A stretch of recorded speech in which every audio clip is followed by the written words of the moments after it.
Mafaa Thlan cross thì hiện anh lâu tìm bunga đây là thằng hiền bảy nghìn căn xịa đây cả anh tever rồi mà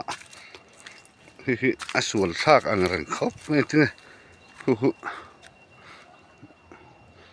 lòng thì em ô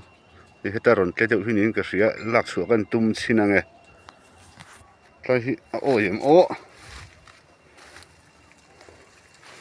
nhìn bị về rụng tọt luôn cả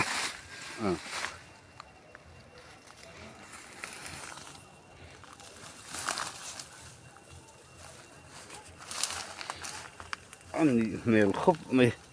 hey